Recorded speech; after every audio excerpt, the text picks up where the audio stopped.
Castles and Crusades is a Dungeons & Dragons retro clone that's been around since 2004 and is a mingling of first edition D&D aesthetics and design principles with the skeleton of the third edition rules of the game. In essence, ascending armor class and D20 based ability checks and unified D20 mechanics, thus allowing for a fast-paced, dynamic game that encourages an imaginative playstyle that emphasizes story over rules. Published by Trollord Games, the latest printing of this game will be arriving soon to Kickstarter backers and then available to everyone else. Stephen Chenault from Trollord Games was kind enough to send me some advanced copies of Castles and Crusades Reforged, and I'm going to take a deep dive look coming right up on RPG Retro Reviews.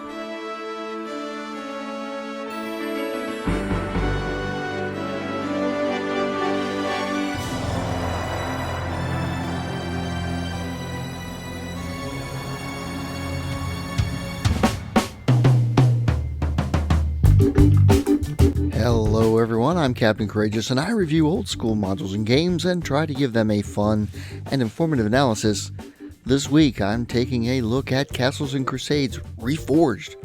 Originally published under Wizards of the Coast's open game license in 2004, this newest printing removes all SRD material and moves to a Creative Commons license instead.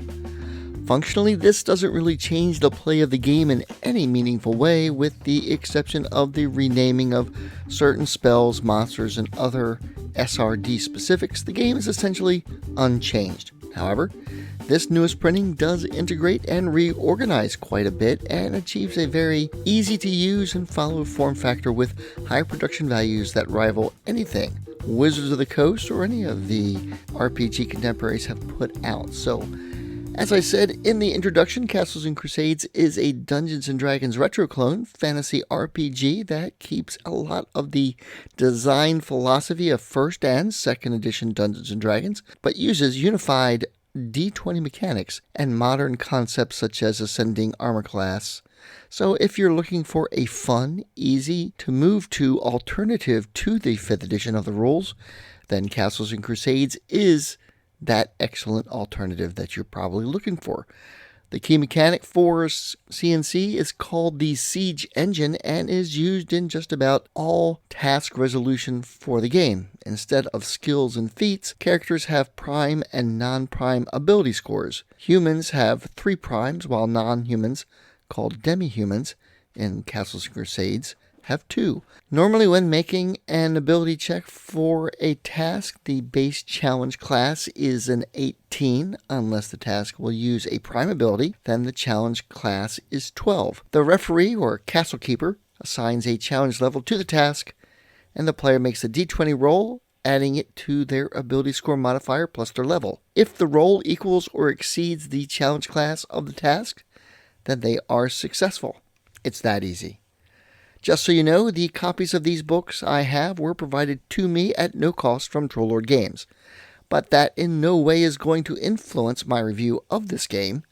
That said, I've already done a very comprehensive review of Castles and Crusades way back in 2014 when I first started this channel. I gave it a very high praise then, and certainly nothing has changed to alter my original evaluation. In fact, quite a few of the revisions here only serve to make what was already a fun and easy to play fantasy RPG even better. Primarily what I want to talk about here then is simply to show off the beautiful work of art these rulebooks are and discuss some of the changes you'll encounter from previous releases.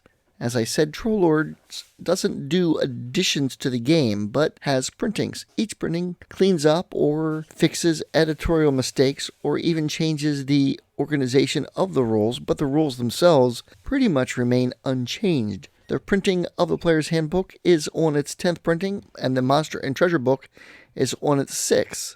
For CNC, the Castle Keeper's Guide is not required to run the game, but the sheer volume of useful and handy information in it makes it an invaluable aid for running any fantasy role-playing game, not just Castles and Crusades. And when I get into it, you're going to see why. So with all that said, let's get into the player's handbook. Of course, we have to start off admiring the cover art, which is a reimagining of the original David Sutherland first edition rulebook covers by artist Jason Walton. What a great job he did here. Both the front and back cover wrap around as did the original. What was great about Sutherland's original art, and so too Walton's redo, is it depicts actual activities players of the game might partake in. Here we are looting treasure from some ancient temple after a battle with reptilian-type creatures. The paper stock and style is really heavy, a semi-gloss, a kind of parchment background, but it's very subdued and doesn't overwhelm the text, as you can see here.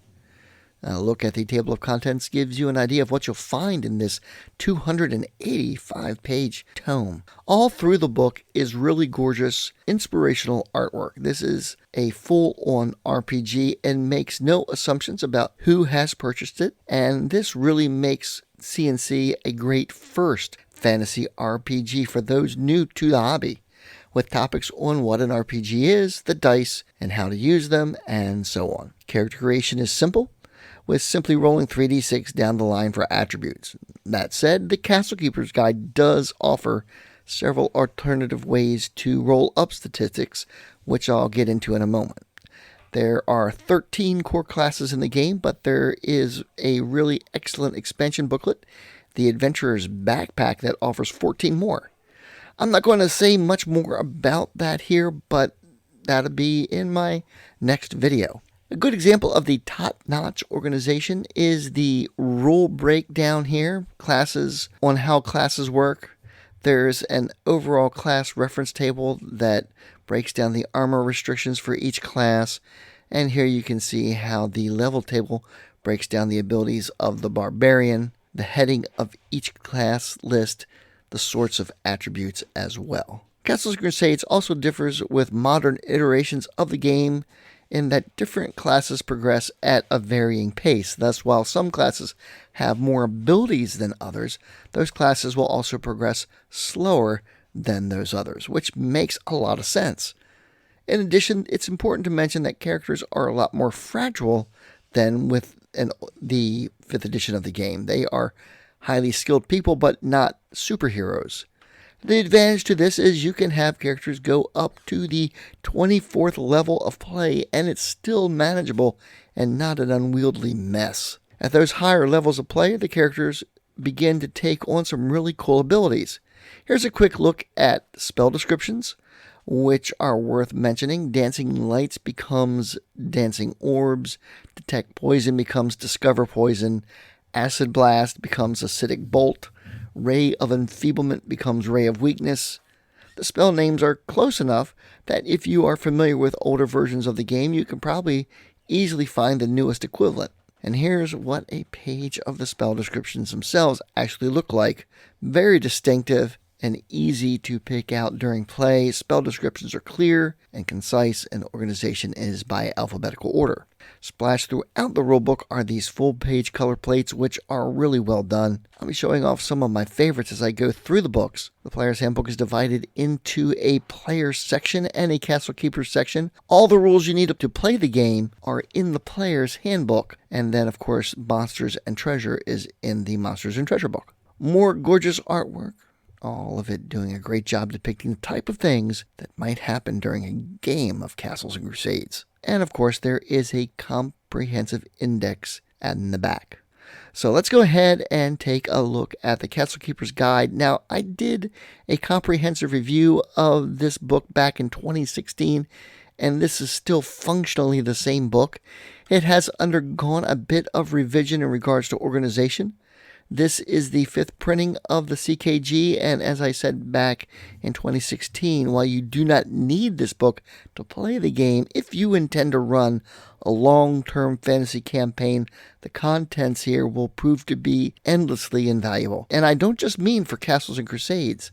Unequivocally, this is one of the most useful and well-thought-out referee guides on the topic of running a fantasy RPG that you'll find here. It's much of the material here is system agnostic. Thus, regardless of what game system you use, you will probably enjoy having this on hand if you intend to run any fantasy role-playing game. So with all that said, let's go ahead and take a look. Of course, the CKG continues the homage art aesthetics, and this one is really great. On the front, you can see the adventurers have come upon an Efreet and are in a bit of a pickle, just like the original David Sutherland's artwork.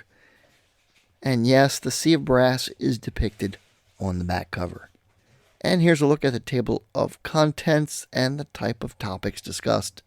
One of the things about a book like this is the articles and advice, which even if you are an experienced referee, these sorts of things are enjoyable to revisit now and again, I think, and you can often pick up some inspiration along the way. But immediately as we get into it, the book provides some alternatives on the standard way of rolling up characters and ways attributes modifiers might be altered in the game. The ability of the game to do this only goes to show its flexibility in design and allowing you and your players to customize this into the type of game you want to play. And then a fun table on attributes over 18, which can come about during the course of play through magics or magic items, and which additional benefits such as an attribute might allow for, such as the Constitution of 21 makes a character immune to all disease, for example, or a Wisdom of 21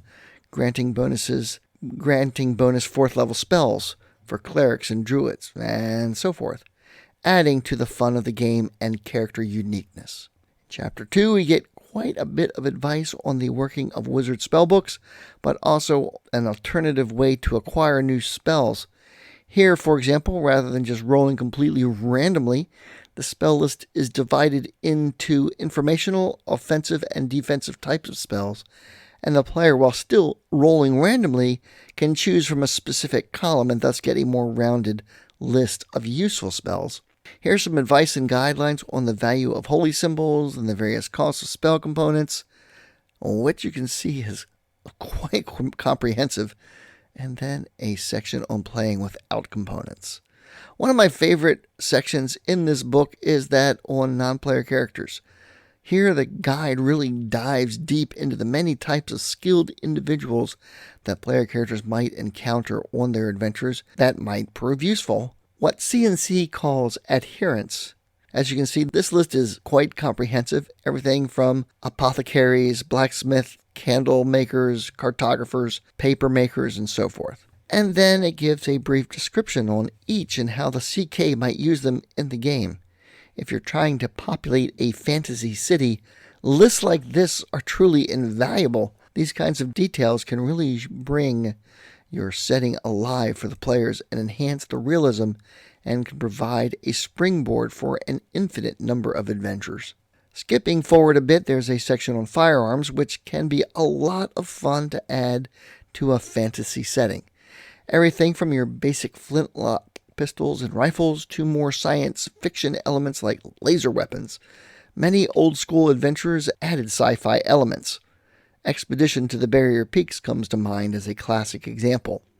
This kind of reminds me of the section in the original first edition DMG where it talked about taking adventures to other TSR settings, such as the Wild West with Boot Hill or a post-apocalyptic Earth with Gamma World, and provided conversion suggestions for those worlds. Here's some more of the interior artwork just for fun. And here's a map of the world of Aird, which is Castles and Crusades home setting, which is really well done and thought out. And I really think I need to do a video on Aird, because I don't think on YouTube you'll see a real deep dive into this world. It's really quite good. And I'm definitely going to be queuing a video coming up very soon. And yes, there is an index here too. I've really only scratched the surface of the Castle Crusades Castle Keeper's Guide. This thing is just packed with useful rules and information you'll need to play the game. And if you would like me to do a deeper dive into the book, just let me know in the comments.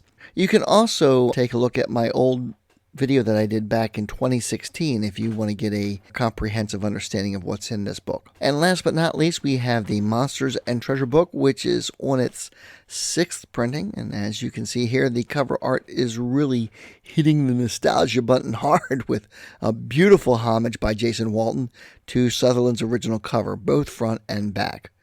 This is really well done. I'm just going to do a brief overview on this one as well. I want to show you some of the interior art and the renamed monsters. Honestly, I think the relicensing thing is great for the hobby as it forces creators to think outside the box a little and come up with something new and unique. Instead of rot grubs, we've got flesh crawlers. And oh my gosh, that artwork here is gruesome. Instead of a roper, there's a roping lurker, a rust fiend instead of a rust monster. One of my personal favorite is the eye stalker, a beholder as you would expect with some additional appendages. The Abeloth is one of the classic Lovecraftian beasties from the original Monster Manual and is now called the Abhorrent. And if you like dragons, they are here in abundance with beautiful full-page artwork for each type. There are quite a few unique monsters in this book as well. I really would love to do a video on this book, a deeper dive per se, so if you would like to see that, if you'd like to see more of this monster manual, let me know in the comments and I'll do that, and I'll add that to the queue as well. As far as utility goes, there is a massive list of just regular animals in Appendix C, obviously handy for encounters in the wilderness or when using some of the many monster summoning spells. And this isn't just a list of statistics, which as you can see here, it is very impressive.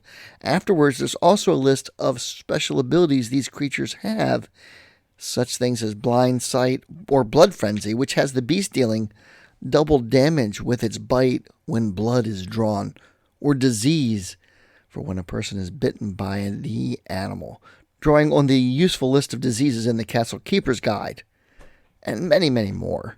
With Castles and Crusades, the magical items are listed in the back of this book. This really is a homage to the 3rd booklet from the original D&D box set, Monsters and Treasure, and is also why you only need the Player's Handbook and this book to play the game. The list is comprehensive, as you would expect from a game of this quality. 331 pages of monsters, treasure, and outstanding artwork. And due to its old school nature, you can totally use these monsters in any old school game with very little conversion, if any. I love this game. And these newest books just take Castles and Crusades to the next level, which is really into the stratosphere. The organization, the production values, and the content is unequivocally some of the best that's out there in the OSR, with tons of support from Trollord Games. There are other books to expand the game and enhance your enjoyment. The aforementioned Adventurer's Backpack, but also there's other things such as the Adventurer's Spellbook, which lists all the spells in the game from a variety of sources and published adventures, but also includes all the spells for the Runemark class, which is a unique spellcaster class presented in the Adventurer's Backpack. And of course, the Codex of Erd and many, many adventure models. In addition, you can use this game system for any OSR clone adventure, and of course, you can use it for all your old school advanced Dungeons & Dragons modules as well. Well, that's about all I have for you today. I hope you found this fun and unique. Do you play Castles and Crusades? Let's hear about your own experiences with this game in the comments and have a fun discussion. I've definitely got some more Castles and Crusades content coming your way over the next couple of weeks. I'm going to do a deep dive on the Adventurer's Backpack because that book is really something, and I really think it needs a little spotlight on it, as well as the Codex of Erd. I'd like to thank all my patrons who continue to support the channel month after month. Thank you so much. Please give this video a like, comment, and share. Please check out my Teespring store for great gaming swag, t-shirts, carry bags, coffee cups, and more. Join the channel's Facebook page, RPG Retro Reviews. Consider supporting the channel by becoming a patron yourself, or alternatively, you can just send a tip through the PayPal tip jar or use Super Thanks in the description below. And as always, my friends, may your D20 roll true, and game on.